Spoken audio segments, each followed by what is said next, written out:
welcome to Business Life with Kimmi. Well, hey business bosses, how's it going? Today's video is all about those who want to start a lawn care business.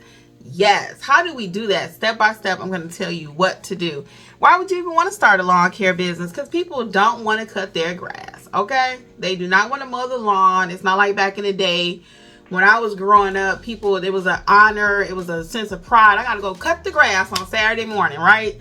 But nowadays, people are so busy working, they just don't have time, frankly. They'd rather pay you, and they can gain back that hour or hour per week, hour and a half, whatever it takes to do the yard. They can get that back into their schedule and do something else with it, like binge watch a show. So they'll pay you to cut the grass, okay?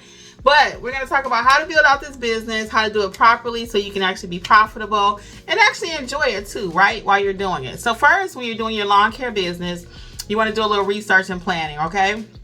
You really want to take time to see what the competition is doing. You want to have a plan for your pricing, your target customers, what's going to be your marketing strategy, okay?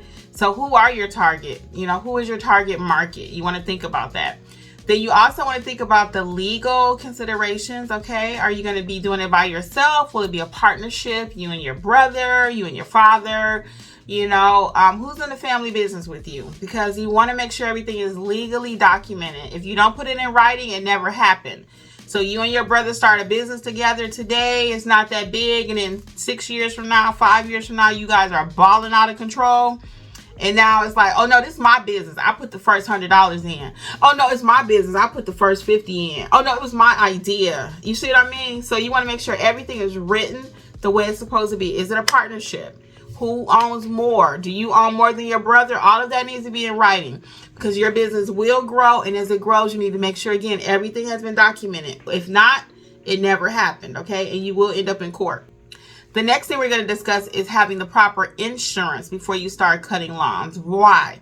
If you damage somebody's property, if you cut down their most expensive maple tree, or they got a cherry bush out back and you accidentally cut the cherry bush, you need to be able to replace that, right? Or you might accidentally do something to their lawn furniture when you're spraying things, or take off a shutter off the house. Anything can happen. So you always want to make sure you're covered. I always say I wouldn't drive a car without car insurance. I would not start any kind of business without the proper insurances to make sure that I'm covered, because you can lose everything if you're not properly insured, okay?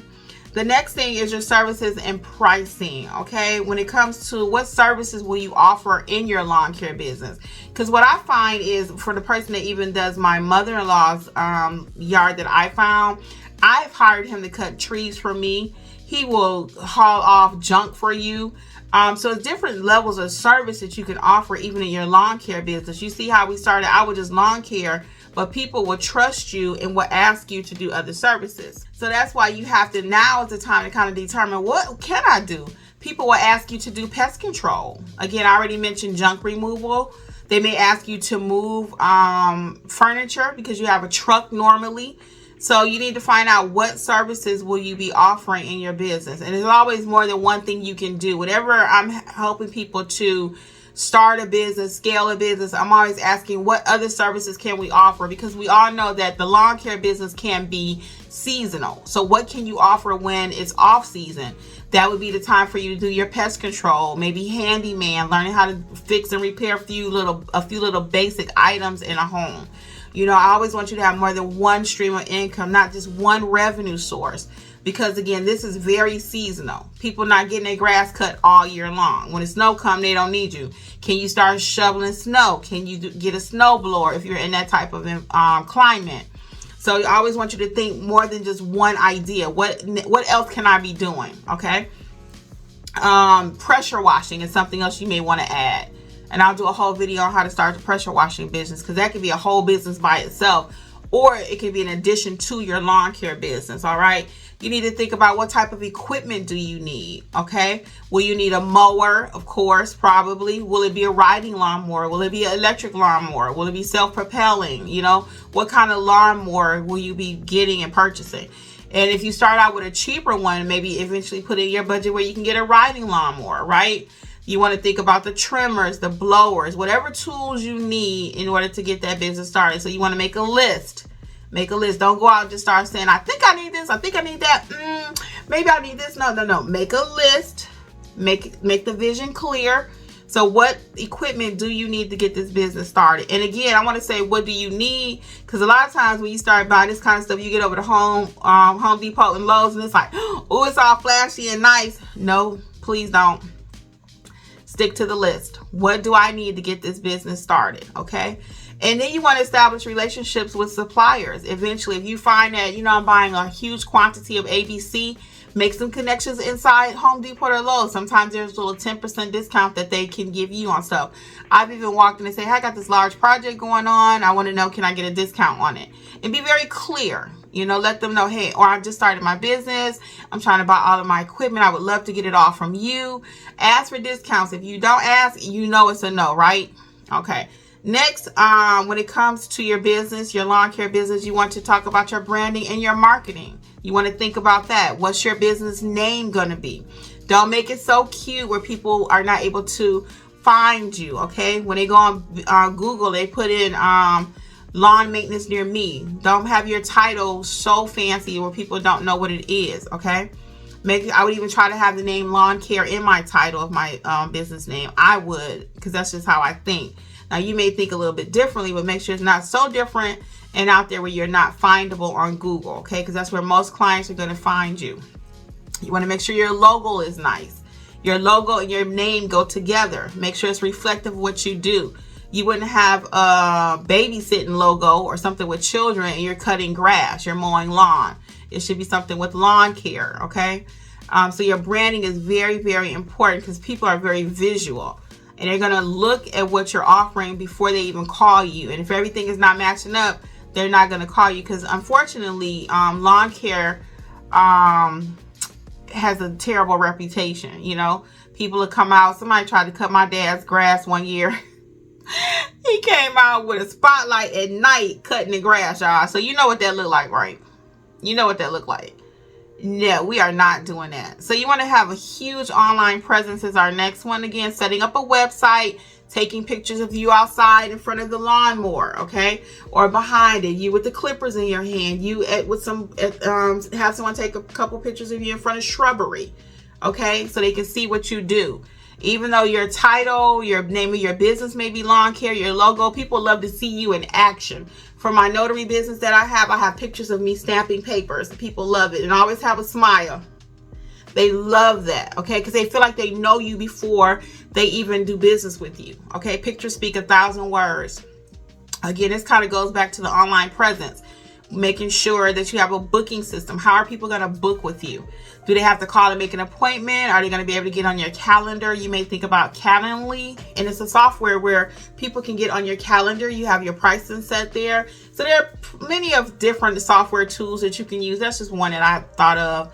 But you can find out what works best for you and your business. And then definitely have a way though people can get on your calendar. The next thing we want to talk about is customer service. It is so hard to get a client, guys. When you get a client, you want to make sure you provide the best service. Give them a reasonable quote. Show up on time. Do what you say you're going to do, okay? And again, don't go out cutting nobody. Look, do not go out cutting somebody's grass with a spotlight at 10 o'clock at night because it's not going to come out. Can you imagine somebody trying to cut your hair in the dark? Trim your hair in the dark. Can you imagine that? So don't go out and do that, but be professional the way you answer your telephone. If you've not watched my video on how to answer the phone, go back and watch that, because I believe every little thing and every little piece of the business is what's going to help you to succeed. Okay, you want to stand out from other people. It's 1,001 people that cut grass, right? But you want to stand out as the yard maintenance person that does an excellent job. Yes, every time Jim is here, he always makes sure he blows the leaves. Yes, every time he's here, he's always trimming the yard, lining it up, you know? I know line up is not the word, but you know what I'm talking about. If you know how to cut grass, you know what I'm talking about.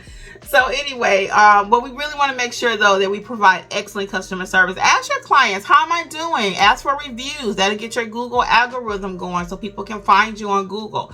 You know, flat out ask the client sometimes, so how do you think everything is going? Are you satisfied with the job? Ask for referrals. Ask for referrals. Do not be afraid. If you're providing excellent customer service, do not be afraid to say, hey, can you let your neighbor know for me and I can give you like $10 off? Always be in the mindset of business bosses. Okay, I want y'all to be business bosses. What's my next step? What's my next play? How can I get more business? And sometimes to make money, you have to spend money, right? So if I give this client $10 off, no big deal, because I'm going to write it off on my taxes, right? Not a tax consultant, but check with yours. That's going to be part of your marketing, your advertising. You know, so that sounds like this. Mr. Smith, if you let your neighbor know for me that I cut grass, and if he allows me to trim his, at least, you know, give me a try, whatever, I'll be more than happy to take $10 off of yours. So you don't think he going to tell his neighbor, hey, try Bob out. And then he going to say, Bob, I told my neighbor. You know, and then now you got another client. Now you may not have to do that with the whole neighborhood, but at least getting started. And if they start talking, you might have to. That might just be part of your service. Refer a neighbor and I'll give you $10 off. That might be just something that you can end up offering, okay? Because people like to be rewarded. They're helping you, so they do want something in return. That's just, you know, that's just humanity, the way we are. So there's nothing wrong with that or nothing even bad with that. Because somebody else may say, well, I shouldn't have to pay for referrals. My work speaks for itself. And your work will speak for itself. Somebody will ride past that neighbor's house and say, who cut your grass? It looks really nice. You know, but it's nothing lost by you asking for the business or asking the neighbors to help you to spread the word about your business, okay? If you have to hire people to help you, because you will grow, I have no doubt you will grow. If you have to have people to help you eventually, though, as you're growing, make sure you teach them about safety. You be safe. Make sure they're wearing their safety glasses, right? If they're doing some cutting, make sure they have on cut-proof gloves or safety gloves. You know, make sure that they're safe. And then also make sure that they represent you the way you want to be represented.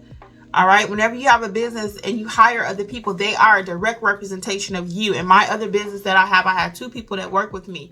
We have the same ethics when it comes to working with clients. We are always professional. We are on time when we say we have to do something. So we all work the same. So you want like-minded people in your business also, okay? And then last but not least, you want to work on growing your business. What does that look like? Expansion. As I already said earlier, what additional services can you offer? If you started out just cutting grass, now you might add pressure washing. You might add pest control. These are all things that are a natural fit. Okay, so you just want to think about what else can I be doing off season? Because again, this is not something that's year round unless you're like in Florida, California, something like that. But for all the other states, which is more that won't need you year round than do, you need to have something else that you can do while you are in a slower period. Okay. Well, I hope this helps you start your lawn care business. I am rooting for you, my business bosses out there. And drop in the chat if you already have a business, how's it going? What other videos would you like to see? Whatever business you're in, if you happen to come across this video that will help you in your business, I'm open to doing other videos, okay? So until next time, this is Business Life with Kimmi. Bye.